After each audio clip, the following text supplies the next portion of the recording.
Hello and welcome to another playbook. This one is on how to work with designers. Now, if you're a product manager or if you're an engineer, right? You work in a startup, you have designers around you, and you know, the common thing that I've heard across many years is that, hey, as a PM, as an engineer, how do we work well with designers? And it's surprisingly easy. There are some very basic rules that you need to follow. But I think, just like with everything else, the way to working successfully with people is through empathy and through understanding what they do for a living, right? What is their job function? So let's jump in. Product design and product management spectrum. So I think it's very critical for PM especially to understand the role that product designers play. So I tend to think of PMs and designers as two sort of functions which actually lie on the same spectrum. So on one end of the spectrum, let's assume that there are product designers, and on the other end of the spectrum, there are product managers, right? Now, there are two things that each of these individuals have to do. The product designers and product managers, when they are building products, have to think about the individual user, and when I say an individual user, I mean a specific user type or a specific user persona. And by that, I mean that they are thinking about, hey, how does this user persona go through my product? What is it that he or she will do on this specific screen, right? And this is something very particular to what both product designers and product managers do. And the second is that they need to be able to think about aggregates. So your entire user base as an amalgam, as a whole. How do people go through my flows? How do people use my product? How do I get people from point A to point B in my product? How do I ensure that a transaction happens? How do I make sure that people use my product, right? But these two things are very distinct. In one, you're thinking from an individual user's perspective, and in the other, you're thinking about aggregate.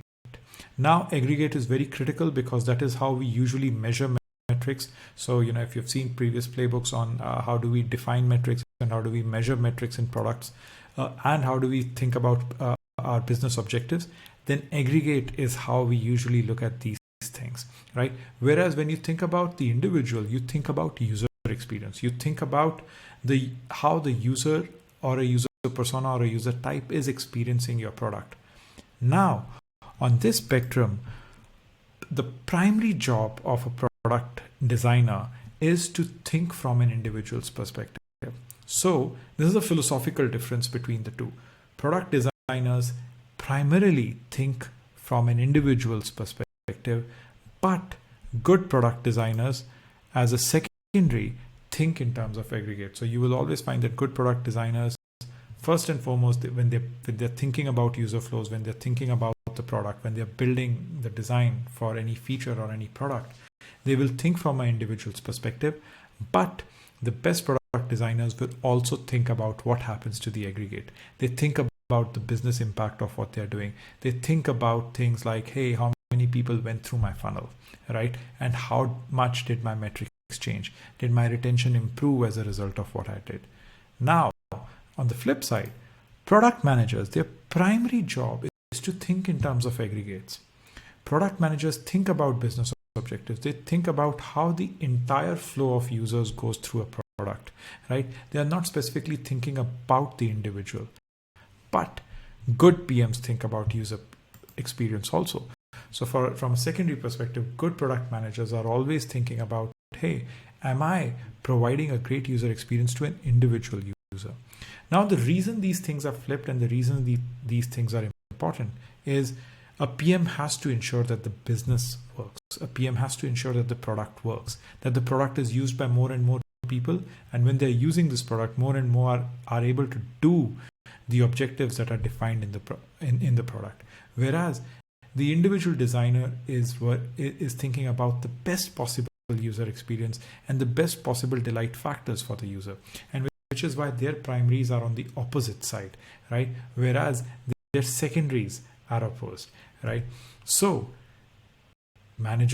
product managers think in aggregates and product designers think about the individual. And I think this is the big philosophical difference, and which is why I always feel that product designers and product managers, and especially the most effective ones, have very similar set of attributes in a lot of ways. And we've spoken about what makes an effective product manager, but where they differ is in how they define their primaries and secondaries. And if PMs and engineers and other functions, they understand this about designers, that what is the philosophy with which they are building products, I think life becomes much easier.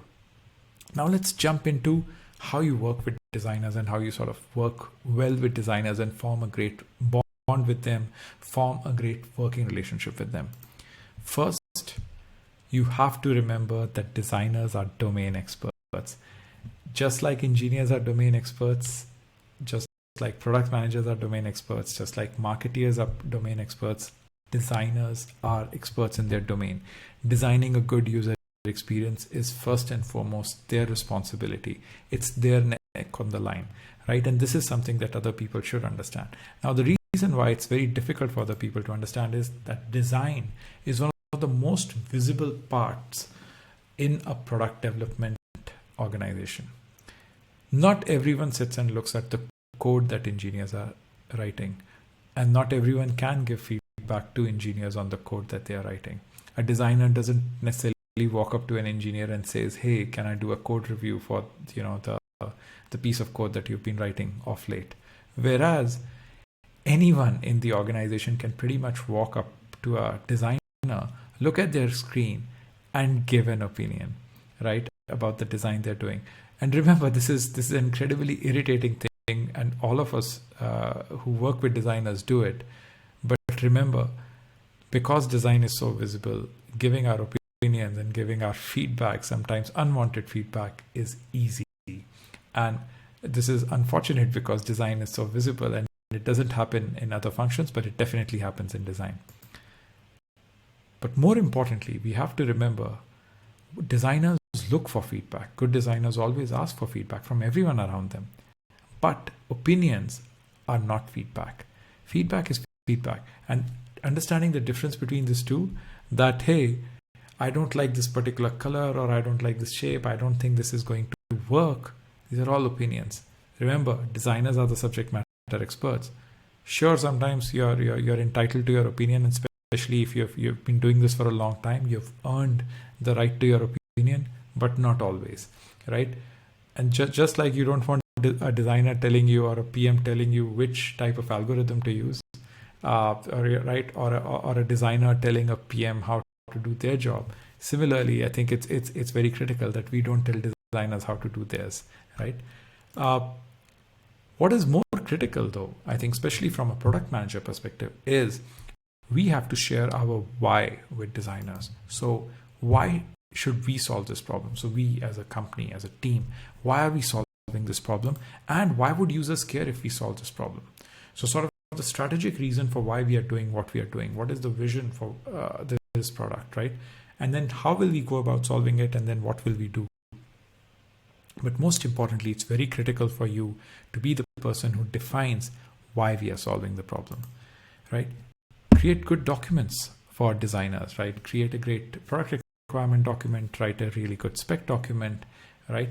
This is what will make designers' life easy, and in fact will make the life of everyone around you easy, but especially as a PM, create good documents and jam with them.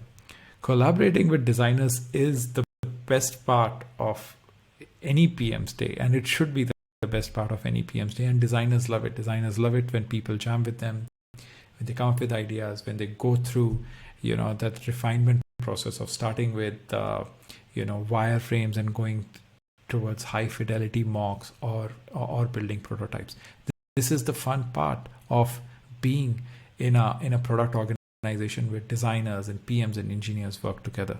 So jam with your designers, whether you're an engineer, whether you're a product manager, jam with them, right? So I hope this was useful. This is a short video, just trying to sort of get people to understand the role that designers play, the philosophical differences between PMs and designers, and I do consider them working on the same spectrum and working towards very similar objectives.